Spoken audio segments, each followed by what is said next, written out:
Hello बच्चों, आप लोगों ने अभी तक के दोनों वीडियोस देख लिए होंगे। हमने मेल रिप्रोडक्टिव सिस्टम और फीमेल रिप्रोडक्टिव सिस्टम कंप्लीट कर दिया है। तो आप बेटर है वो दोनों वीडियोस अच्छे से देख लें, उसके बाद गैमेटोजेनेसिस पढ़ें। गैमेटोजेनेसिस जो टॉपिक है ये आपके इस चैप्टर के सभी टॉपिक्स में से सबसे ज्यादा इंपॉर्टेंट है। ये मोस्ट इंपॉर्टेंट है, इसमें हम 2-3 सितारे लगा देते हैं। ठीक है, ये बहुत ज्यादा इंपॉर्टेंट टॉपिक है। सबसे ज्यादा जो क्वेश्चन है वो इसी टॉपिक से आए हैं, तो इसलिए आप इस टॉपिक को बहुत अच्छे से पढ़ें, बहुत अच्छे से समझें। इसमें कैसे स्पर्म्स बनते हैं, क्या हार्मोनल रेगुलेशन होता है, इसका स्ट्रक्चर क्या होता है, वो सारी की सारी चीजें हैं। वर्ड्स का खेल है, तो इसलिए थोड़ा अच्छे से आपने चैप्टर को पढ़ना है। अभी हम क्या करेंगे, गैमेटोजेनेसिस में सबसे पहले मेल गैमेट का फॉर्मेशन, जिसको हम बोलेंगे स्पर्मेटोजेनेसिस, वो पढ़ेंगे। उसके बाद हम अगला टॉपिक में पढ़ेंगे oogenesis, यानी कि फीमेल गैमेट का डेवलपमेंट। चलो स्टार्ट करते हैं अपनी वीडियो को। जिन भी बच्चों ने अभी तक हमारे चैनल को सब्सक्राइब नहीं किया है वो सब्सक्राइब करें, वीडियोस को लाइक करें, अपने जो भी आपके क्लासमेट्स हैं क्लास 12th में उनको ये वीडियोस को शेयर करें, क्योंकि सभी के बोर्ड आने वाले हैं, तो सबके लिए थोड़ा सा हेल्प हो जाएंगे इन वीडियोस के साथ में। ठीक है, इसमें आपको कंप्लीट सिर्फ बोर्ड ओरिएंटेड पढ़ाया जा रहा है। मेजर पार्ट आपका एनसीईआरटी है, आप एनसीईआरटी एक्सप्लेनेशन समझ सकते हैं इसको, मगर कुछ कुछ चीजें मैं एनसीईआरटी के अलावा भी बता रही हूँ जो आपके पेपर में पूछी जाती हैं। तो इसलिए आपने दोनों चीजों का ध्यान रखना है और अपने दोस्तों के साथ इस पूरे चैनल की जितनी भी वीडियोस हैं उनको शेयर भी करना है। ठीक है, अपनी क्लास में अपने ग्रुप में इसको जरूर शेयर करें।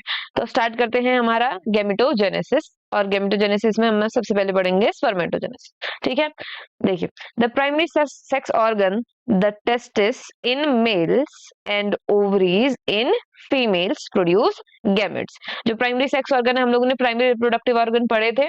प्राइमरी रिप्रोडक्टिव ऑर्गन कौन से हैं, जिनमें गैमेट्स बनते हैं। तो जिनमें गैमेट्स बनते हैं वो कौन कौन है, मेल्स में टेस्टिस है और फीमेल्स में क्या है, ओवरीज है। तो इसीलिए आपने इन दोनों का नाम याद रखना है कि इनको प्राइमरी रिप्रोडक्टिव ऑर्गन या प्राइमरी सेक्स ऑर्गन बोलते हैं। इससे क्या प्रोड्यूस होते हैं, गैमेट्स प्रोड्यूस होते हैं। मेल गैमेट का नाम क्या है, स्पर्म, और फीमेल गैमेट का नाम है ovum. Bye the process of gametogenesis, यानी कि इनके फॉर्मेशन की प्रोसेस को हम क्या बोलेंगे, गैमेटोजेनेसिस। हमेशा देखिए जहां पर भी आपको जेनेसिस वर्ड सुनाई देगा, इसका मतलब हो रहा है फॉर्मेशन, और जेनेसिस के आगे क्या लगा है, गैमेटो, मतलब गैमेट का फॉर्मेशन। ठीक है, अब हम पढ़ते हैं स्पर्मेटोजेनेसिस में। In testis immature male germ cells, male germ cells को क्या बोला गया था, spermatogonia, produce sperms by the process, क्या बोला जाएगा, स्पर्मेटोजेनेसिस। स्पर्मेटोजेनेसिस यानी कि स्पर्म्स की जेनेसिस, स्पर्म्स का formation, that begins at puberty, puberty के समय पर, यानी कि सेक्सुअल जब मैच्योर हो जाएगी बॉडी, कब आती है, लगभग एज 14 to 15 ईयर्स में आती है बॉयज में। तो स्पर्मेटोजेनेसिस स्टार्ट होगी प्यूबर्टी पे। द स्पर्मेटोगोनिया, सिंगुलर क्या है, स्पर्मेटोगोनियम, स्पर्मेटोगोनिया प्लूरल है। ठीक, present on the inside wall of seminiferous tubule, multiply by mitotic division and increase in number.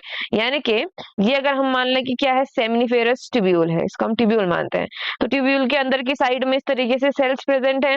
In sales में से कुछ सेल्स क्या है, स्पर्मेटोगोनिया, क्या है, स्पर्मेटोगोनिया।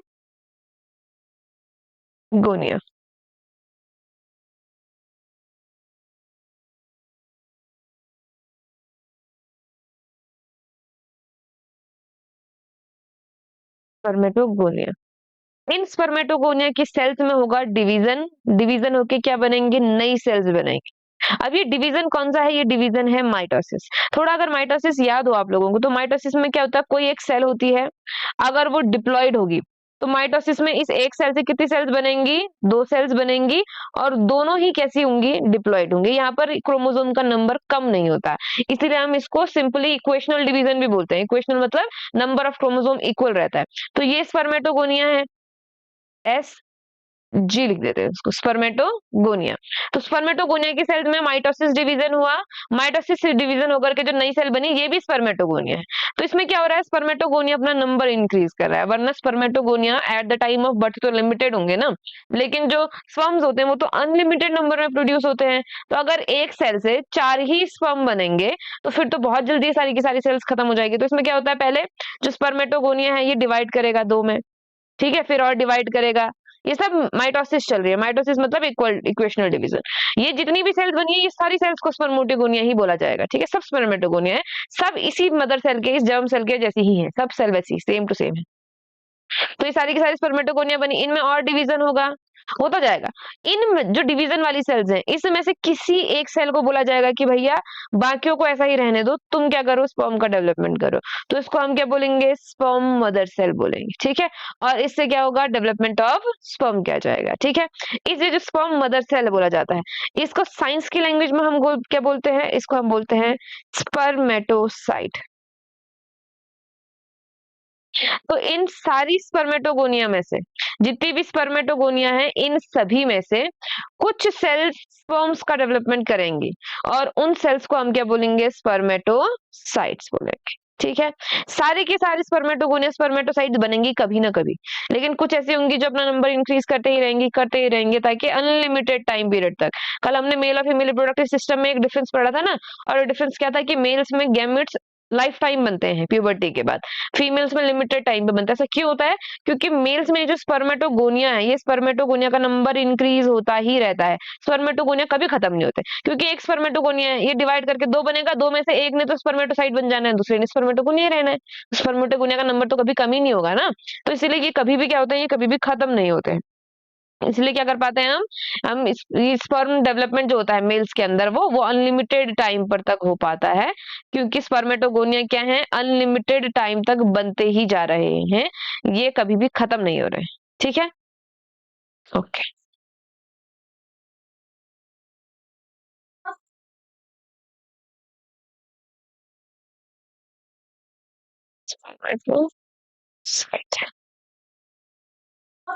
ठीक, चलिए अब आगे बढ़ते हैं। यही सारी बातें यहाँ लिखी हुई हैं, ठीक है। इसका डेवलपमेंट में और अच्छे से बताऊंगी अभी कि क्या क्या बोला जा रहा है। फिलहाल बस इतना समझो कि ये एक स्पर्मेटोगोनिया है, स्पर्मेटोगोनिया में माइटोसिस डिवीजन हुआ, दो स्पर्मेटोगोनिया बन गए। अब इस वाली सेल ने डिवाइड करके बनाने हैं स्पर्म्स, और ये फिर और डिवाइड होगी और दो स्पर्मेटोगोनिया बनाएगी। तो ये तो हमेशा स्पर्मेटोगोनिया एक लाइन में हमेशा बनते रहेगा। दूसरी सेल क्या होगी, स्पर्म डेवलपमेंट करेगी। तो जैसे यहाँ पर एक स्पर्मेटोगोनिया है, इस वाली जनरेशन के बाद भी एक स्पर्मेटोगोनिया रहा। अब इनमें जो दो बनी है, इसमें से भी एक मान लो जर्म सेल यानी कि स्पर्म्स बनाने लगी, लेकिन अभी दूसरी भी बची है। तो जितना नंबर पहले था उतना नंबर कंटिन्यूअसली बना ही हुआ है, या फिर उससे ज्यादा भी हो गया है, लेकिन उससे कम नहीं हुआ है, घटा नहीं है। क्यों नहीं घटा है, क्योंकि लगातार नई स्पर्मेटोगोनिया बनती ही जा रही है, ठीक है। इसको आप ऐसे समझ सकते हो कि आपने एक रोटी करी, एक आपके पास दो रोटियां हैं, ठीक है। एक रोटी आप खा रहे हैं लगातार, लेकिन बगल से कोई एक रोटी आपको कंटिन्यूअसली दिया जा रहा है, तो आपकी प्लेट में तो हमेशा दो रोटियां रहेंगी ना। तो वही वाली कंडीशन यहाँ पर भी है कि यहाँ पर दो स्पर्मेटोगोनिया में से भले ही एक स्पर्मेटोगोनिया यूज हो जा रहा है मेल गैमेट बनाने के लिए, मगर दूसरी स्पर्मेटोगोनिया फिर दोबारा से नया स्पर्मेटोगोनिया बना देगी, ठीक है। क्या बोल रहा है देखो, each spermatogonia is diploid and contain 46 chromosome, क्योंकि ह्यूमन के अंदर हर सेल में कितने क्रोमोसोम होते हैं, 46 क्रोमोसोम होते हैं। तो स्पर्मेटोगोनिया भी एक नॉर्मल बॉडी की सेल है हमारी, इसमें 46 क्रोमोसोम होंगे। Some of the spermatogonia are primary spermatocyte, कुछ स्पर्मेटोगोनिया को हम क्या बोलेंगे, प्राइमरी स्पर्मेटो है, वो सेल सेम टू सेम, बस उनका नाम बना दिया प्राइमरी स्पर्मेटोसाइट। क्यों बना दिया प्राइमरी स्पर्मेटोसाइट, क्योंकि ये पीरियोडिकली किसके अंडर को जाती हैं, मियोसिस, मतलब कुछ कुछ समय बाद काय के अंदर जाती हैं, मियोसिस करती हैं। मियोसिस में क्या होता है, अगर क्रोमोसोम नंबर डिप्लॉइड है तो डिवीजन के बाद क्रोमोसोम नंबर क्या हो जाएगा, हैप्लॉइड। इसको हम क्या बोलेंगे, मियोसिस बोलेंगे, ठीक है। The primary spermatocyte complete the first meiotic division, इसको मैं अभी अलग से समझाऊंगी, ठीक है। meiotic division को हम क्या भी बोलेंगे, reductional division, क्योंकि इसमें क्रोमोसोम नंबर क्या हो रहे हैं, रिड्यूस हो रहे हैं, ठीक। Leading to formation of two equal haploid cell called secondary spermatocyte. तो प्राइमरी स्पर्मेटोसाइट में मियोसिस फर्स्ट हुई।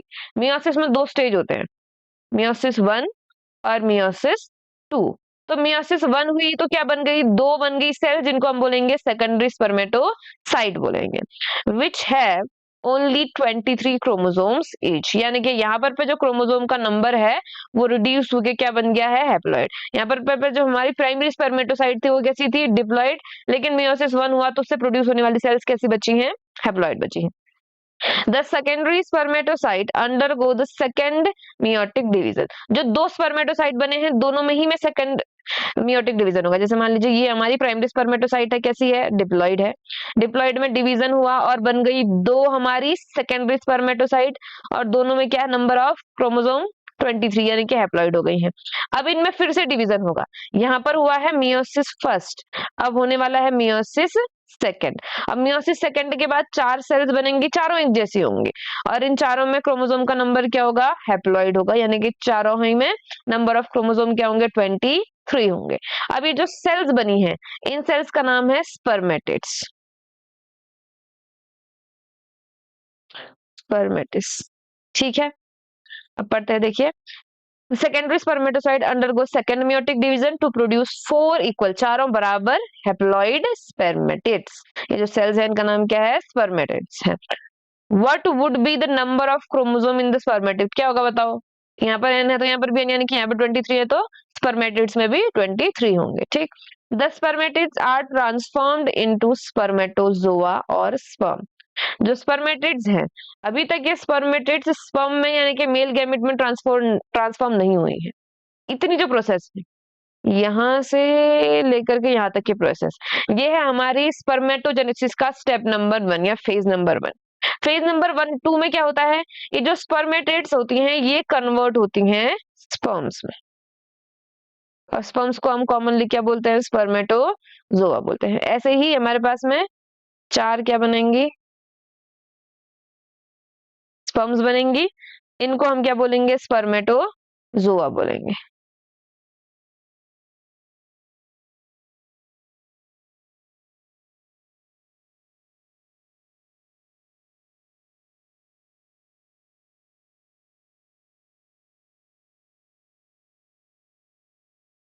देखो,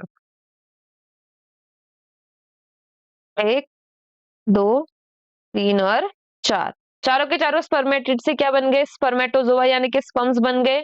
और इतनी जो प्रोसेस है, कितनी प्रोसेस, ये स्पर्मेटिड से स्पर्मेटोजोआ बनने की जो प्रोसेस है, स्पर्मेटिड से स्पर्मेटोजोआ बनने की जो प्रोसेस है, इसको हम बोलते हैं स्पर्मियोजेनेसिस। क्या बोलते हैं, स्पर्मियोजेनेसिस। स्पर्मेटोजेनेसिस ये पूरी की पूरी प्रोसेस है, यानी कि हमारे स्पर्मेटोसाइट से, प्राइमरी स्पर्मेटोसाइट से स्पर्मेटोजोआ बनने तक की जो कंप्लीट प्रोसेस है, मतलब कि यहां से ये प्राइमरी स्पर्मेटोसाइट से स्पर्मेटोजोआ यानी कि स्पर्म्स बनने तक की पूरी प्रोसेस है स्पर्मेटोजेनेसिस। लेकिन सिर्फ इतनी वाली प्रोसेस, जिस प्रोसेस में स्पर्मेटिड से बन रहे हैं स्पर्मेटोजोआ, सिर्फ इतनी सी प्रोसेस, इस प्रोसेस को हम क्या बोलते हैं, स्पर्मिएशन बोलते हैं। तो ये क्या होगी हमारी स्पर्मिएशन। स्पर्मिएशन क्या है, development of sperms from the spermatids is known as spermiation, यानी कि स्पर्मेटिड्स से स्पर्म्स का डेवलपमेंट होना, इसको हम क्या बोलेंगे, स्पर्मिएशन बोलेंगे। ठीक हो गया, ओके।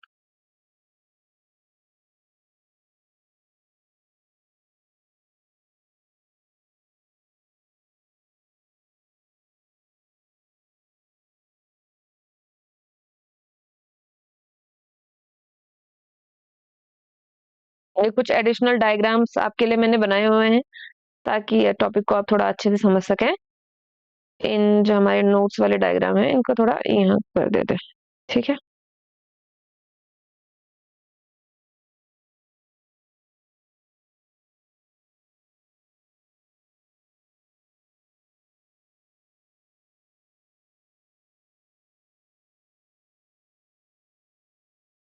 तो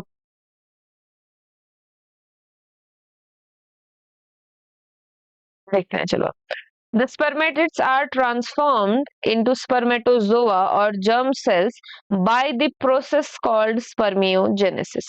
तो स्पर्मेटिड्स से स्पर्मेटोजोआ बनने की जो प्रोसेस है इसको हम क्या बोलते हैं, स्पर्मियोजेनेसिस बोलते हैं। After spermiogenesis, sperm heads become embedded in the Sertoli cells and are finally released from the seminiferous tubule by the process called spermiation. तो होगा क्या, जैसे ही स्पर्मेटोजोआ डेवलप हो जाएंगे, अब हम मान लेते हैं कि यहाँ पर पे क्या हो रहा है, ये स्पर्मेटोजोआ क्या हो गया, एक स्पर्मेटोजोआ डेवलप हो गया, तो इसका हेड क्या करेगा, इसका हेड इस तरीके से स्पर्मेट जो हमारी ये सर्टोली सेल्स हैं, स्पर्मेटोगोनिया के साथ में जो other sales Sertoli cells present हैं, उन सेल्स के अंदर क्या होगा, इसका हेड एम्बेडेड कर जाएगा, फिर यहाँ मैच्योर होगा। जब मैच्योर हो जाएगा, ये सब क्या है, सेमिनिफेरस ट्यूब्यूल के अंदर है। अब जब ये मैच्योर हो जाएगा तो ये सेमिनिफेरस ट्यूब्यूल को छोड़ देगा, बाहर आ जाएगा, डक्ट में आ जाएगा, तो इसको हम क्या बोलेंगे, स्पर्मिएशन। ठीक है, सेमिनिफेरस ट्यूब्यूल से बाहर आना, सेमिनिफेरस ट्यूब्यूल से बाहर कहाँ जाएगा, रेटिटेस्टिस में जाएगा। रेडियोटेस्टिस से वास डिफरेंशिया में जाएगा, वास डिफरेंशिया से एपिडिडाइमिस, एपिडिडाइमिस से वास डिफरेंशिया, वास डिफरेंशिया से कहाँ जाएगा फिर यूरेथ्रा में। ठीक, ये तो तब आएगा समझ में जब आपने कल का जो परसों का मेल रिप्रोडक्टिव सिस्टम वाला वीडियो है, अगर आपने पढ़ा होगा तभी आपको ये चीज समझ में आएगी कि मैं क्या बोल रही हूँ। सिंपली आप समझें कि स्पर्मेटोजोआ के फॉर्म में कब बाहर आएगा, स्पर्म कब बाहर आएगा सेमिनिफेरस ट्यूब्यूल से, जब वो मैच्योर हो जाएगा। और मैच्योर वो कैसे होगा, जब उसका सर सर्टोली सेल्स में धंसा रहेगा, तो उसको प्रॉपर न्यूट्रिशन मिलता रहेगा और टाइम के साथ वो क्या हो जाएगा, मैच्योर। जैसे ही मैच्योर होगा वो सेमिनिफेरस ट्यूब्यूल को छोड़ करके क्या करेगा, बाहर को निकल जाएगा। इस प्रोसेस को हम क्या बोलेंगे, स्पर्मिएशन बोलेंगे। ठीक, अब देखिए ये है थोड़ा हार्मोनल कंट्रोल। अभी मैं क्या करती हूँ, आपको एक बार ये दिखा देती हूँ कि जो डिवीजन ऑफ स्पर्म है वो किस तरीके से हम समझ रहे हैं। ठीक है, देखो स्पर्मेटोजेनेसिस को आप मेजरली कुछ स्टेजेस में डिवाइड कर सकते हैं। जैसे सबसे पहला मल्टीप्लिकेशन फेज है। मल्टीप्लिकेशन फेज में क्या होगा, कुछ नहीं, जो हमारी स्पर्मेटोगोनिया है, स्पर्मेटोगोनिया को बार बार बार बार क्या किया जाएगा, डिवाइड किया जाएगा। डिवाइड करने से क्या फायदा होगा, स्पर्मेटोगोनिया का नंबर इंक्रीज होता रहेगा, है ना, बहुत सारे स्पर्मेटोगोनिया बनेंगे। अब मान लो उसमें से कोई एक स्पर्मेटोगोनिया होगी जो थोड़ा ग्रो करेगी और ये डिसाइड करा जाएगा कि इस स्पर्मेटोगोनिया से अब काय का डेवलपमेंट होगा, मेल गैमेट का डेवलपमेंट होगा। तो उस सेल को हम क्या बोलेंगे, प्राइमरी स्पर्मेटोसाइट बोलेंगे। ठीक हो गया। प्राइमरी स्पर्मेटोसाइट में देखो क्रोमोसोम कितने हैं, 44 प्लस एक्स प्लस वाई, यानी कि टोटल कितने हो गए, 46 क्रोमोसोम है इसके पास में। अब इसके बाद क्या होगा, फर्स्ट मियोटिक डिवीजन होगा। मियोसिस डिवीजन होने के बाद जो नई सेल्स बनेंगे, इन नई सेल्स को हम क्या बोलेंगे, सेकेंडरी स्पर्मेटोसाइट्स बोलेंगे। ठीक है, फिर सेकेंडरी स्पर्मेटोसाइट में अगेन सेकेंड मियोटिक डिवीजन होगा, और सेकेंड मियोटिक डिवीजन के बाद जो ये सेल्स बनेंगी, इन सेल्स का नाम क्या होगा, स्पर्मेटिड्स होगा। समझ में आ गया। अब ये स्पर्मेटिड्स फिर मेच्योर होंगे, इनमें और मेच्योरेशन होगा और डेवलपमेंट होगा, और जो नई सेल्स बनेंगी एट द एंड उसको हम क्या बोलेंगे, स्पर्मेटोजोआ बोलेंगे। और इस प्रोसेस को हम क्या बोलेंगे, स्पर्मेटोजेनेसिस बोलेंगे। ये पूरी की पूरी जो प्रोसेस है उसको हम क्या बोलेंगे, स्पर्मेटोजेनेसिस बोलेंगे। ठीक हो गया। यहाँ पर आपको थोड़ा सा बता देती हूँ मैं एक बार खुद हाथ से देख करके कि स्पर्मेटोगोनिया में होगा मियोसिस के बदले नहीं, माइटोसिस डिवीजन। कौन सा डिवीजन, माइटोसिस डिवीजन होगा। और बहुत सारी नई सेल्स बनेंगी और इन सेल्स को हम क्या बोलेंगे, स्पर्मेटोगोनिया ही बोलेंगे। ठीक है, अब इतनी सारी जो सेल्स बनी हुई हैं, इन सभी सेल्स में से कुछ सेल्स क्या करेंगी, कुछ सेल्स अपने आप को as a male germ cell produce करेंगी कि अब इन सेल से क्या प्रोड्यूस होने वाला है, हमारा मेल गैमेट्स प्रोड्यूस होने वाले हैं। इन सेल्स को, ये सेल मान लीजिए ये अपने आप को डेवलप कर रही है, ग्रो कर रही है, किसके लिए, मेल जर्म सेल बनने के लिए, यानी कि इससे क्या बनने वाला है, मेल गैमेट बनने वाला है। तो इस सेल को हम क्या बोलेंगे, प्राइमरी स्पर्मेटोसाइट, क्या बोलेंगे, प्राइमरी स्पर्मेटोसाइट। फिर प्राइमरी स्पर्मेटोसाइट में सबसे पहले क्या होगा, मियोसिस फर्स्ट, और इससे जो नई सेल्स बनेंगी इनको हम क्या बोलेंगे, सेकेंडरी स्पर्मेटोसाइट। ठीक, फिर ये जो नई सेल्स बनी है, यानी कि जो सेकेंडरी स्पर्मेटोसाइट बनी है, इनके अंदर अगेन डिवीजन होगा। और ये जो डिवीजन होगा, ये डिवीजन कौन सा होगा, मियोसिस सेकेंड। ये मियोसिस फर्स्ट और सेकेंड मिल करके क्या बनेगा, मियोसिस डिवीजन बनेगा। ठीक है, मियोसिस में 2 बार डिवीजन होता है। तो यहाँ पर जो नई सेल्स बनेंगी, इन नई सेल्स को हम क्या बोलेंगे, स्पर्मेटोसाइट, स्पर्मेटिड्स। स्पर्मेटोसाइट से क्या बन गई, स्पर्मेटिड्स बन गई। फिर इन स्पर्मेटिड्स में क्या होगा, और डेवलपमेंट होगा, मैच्योरेशन होगा। मैच्योरेशन के बाद जो बनेंगे उनको हम क्या बोलेंगे, स्पर्म्स या फिर स्पर्मेटोजोआ बोलेंगे। ठीक है, ये क्या बन गए, स्पर्मेटोजोआ, या फिर हम इसको क्या बोलेंगे, स्पर्म्स।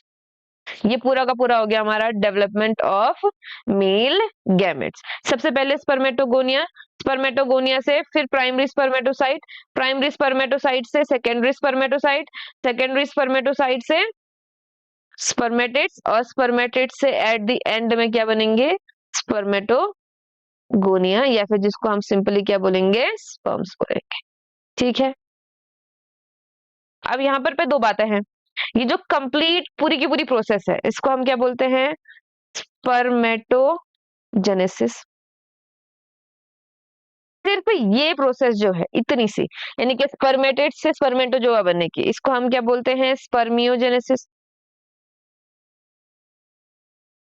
और जब ये स्पर्मेटोजोआ यानी कि स्पर्म्स सेमिनिफेरस ट्यूब्यूल को छोड़ करके चले जाएंगे, लीव करेंगे उसको, तो इसको हम क्या बोलेंगे, स्पर्मिएशन। तो आपने ये तीनों वर्ड्स याद रखने हैं कि कौन से वर्ड का क्या मतलब है। ठीक है। ओके। अब हम पढ़ते हैं हार्मोनल रेगुलेशन। पहले मैं आपको ये समझा देती हूँ, उसके बाद आप एनसीईआरटी वाला कंटेंट पढ़ सकते हैं। देखो, सबसे पहले क्या होता है, हमारे ब्रेन में एक ऑर्गन होता है, एक पार्ट होता है जिसको हम बोलते हैं हाइपोथैलेमस।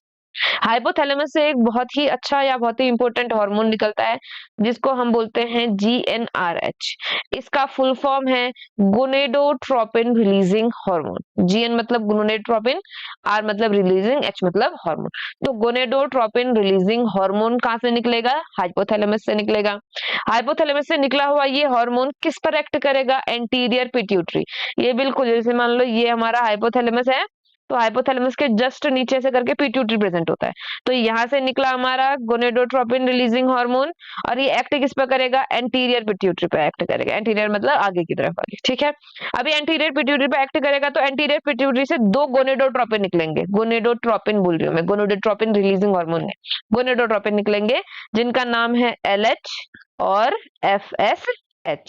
एलएच का मतलब है ल्यूटिनाइजिंग हार्मोन, एफएसएच का मतलब है फॉलिकल स्टिमुलेटिंग हार्मोन। ठीक। अब ये जो एलएच है, ये जाएगा और एक्ट करेगा लिडिक सेल्स के ऊपर। लिडिक सेल्स याद है कहाँ प्रेजेंट होती है? इंटरस्टिशियल स्पेस में प्रेजेंट होती है, सेमिनिफेरस ट्यूब्यूल के बाहर। और ये जो एफएसएच है, ये एक्ट करेगा सर्टोली सेल्स के अंदर। सर्टोली सेल्स कहाँ प्रेजेंट है? सेमिनिफेरस ट्यूब्यूल के अंदर। अब ये जो लिडिक सेल्स बनी हुई हैं, ये लिडिक सेल्स क्या करती हैं? ये लिडिक सेल रिलीज करती हैं टेस्टोस्टेरोन हार्मोन। देखो, एंटीरियर पिट्यूटरी से क्या निकला? एलएच और एफएसएच। एलएच कहाँ एक्ट करेगा जाकर के? Leydig cell. तो टारगेट क्या हो गया एलएच का? Leydig cell. ऐसे एफएसएच का टारगेट क्या हो गया? Sertoli cell. लिडिक सेल से क्या निकलेगा? Testosterone hormone. टेस्टोस्टेरोन हार्मोन क्या है? Male reproductive hormone. और ये मेल रिप्रोडक्टिव हार्मोन अंदर जाता है हमारे कहां पर पे?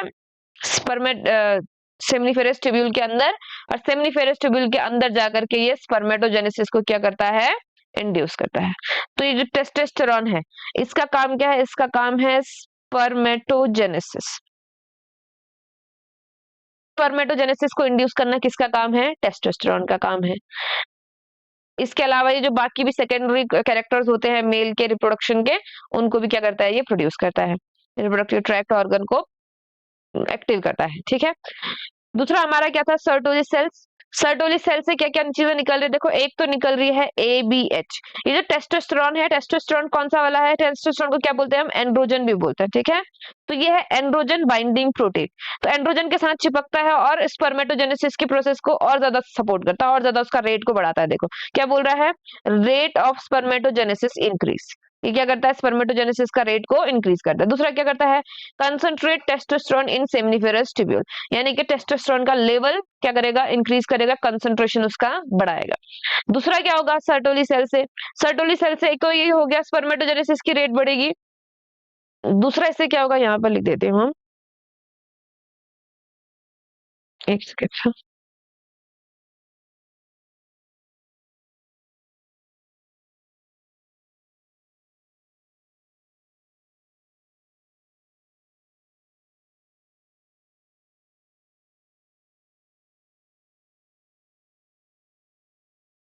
सर्टोली सेल से एक तो टेस्टोस्टेरोन का लेवल बढ़ा, स्पर्मेटोजेनेसिस का स्पीड बढ़ा।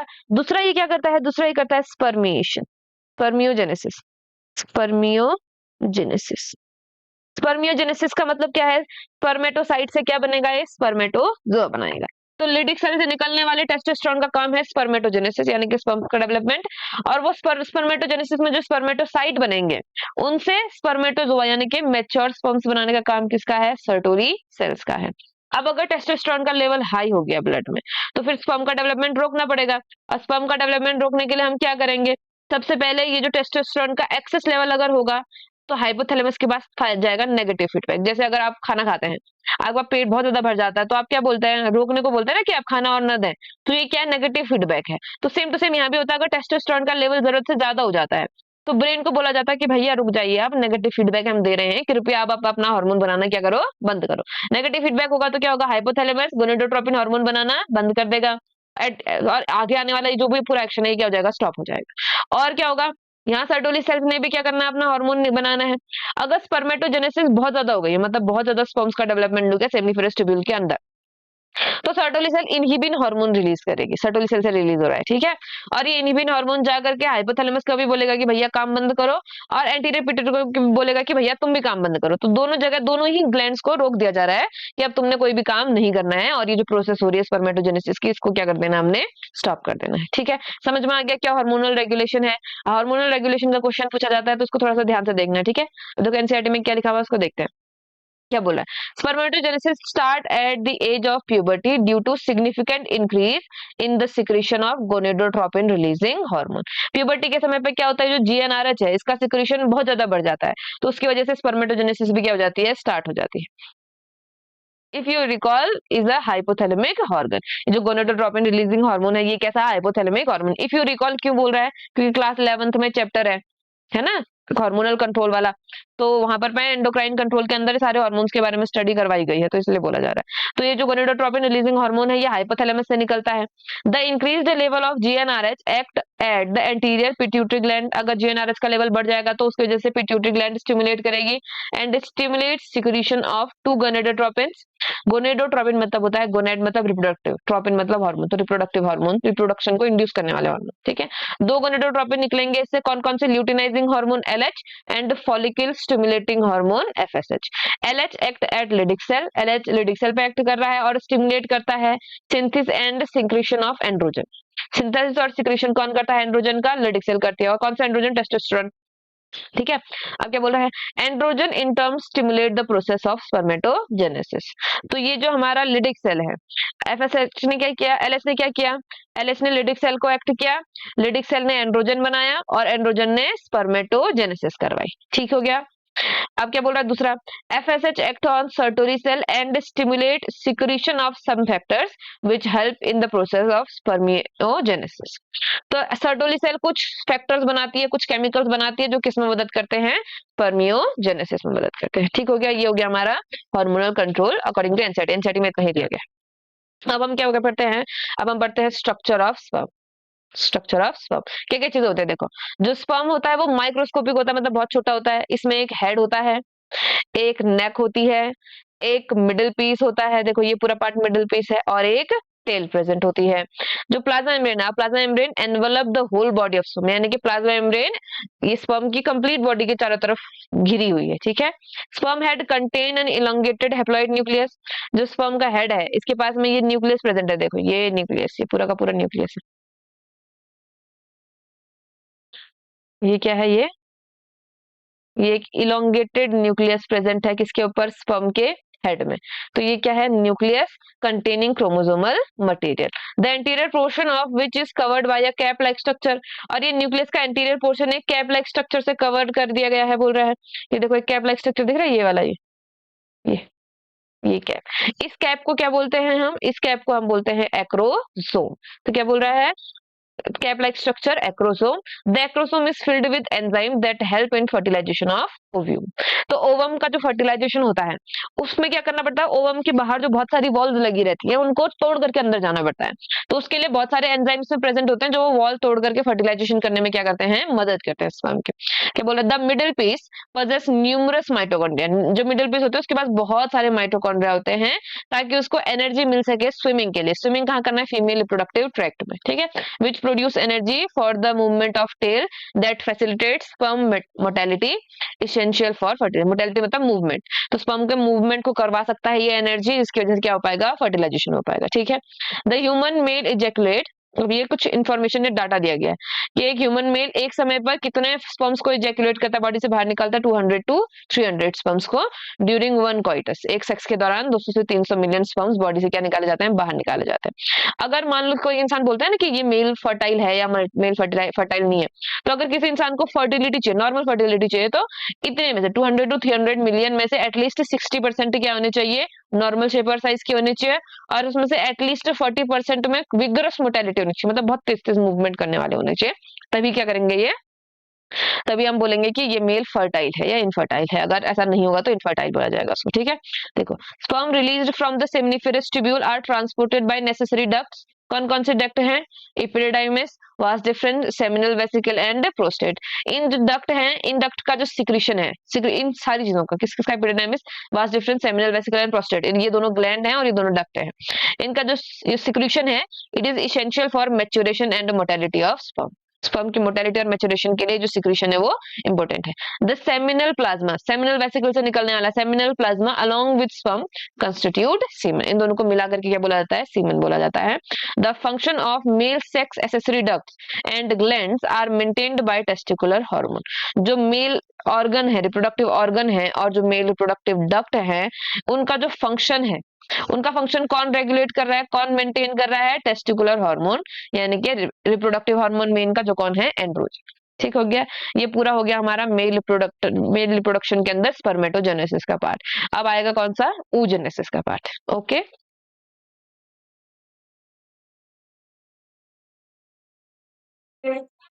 इसको हम पढ़ेंगे अपनी अगली क्लास में, oogenesis को। आज के लिए हम स्पर्मेटोजेनेसिस को कंप्लीट करते हैं। आप एक बार इस पूरे को देख लें, इस पूरे से बहुत ज्यादा जरूरी जरूरी क्वेश्चन आए हुए हैं। ठीक है, तो थोड़ा ध्यान से इस टॉपिक को क्या करें? कवर करें। ओके बच्चों।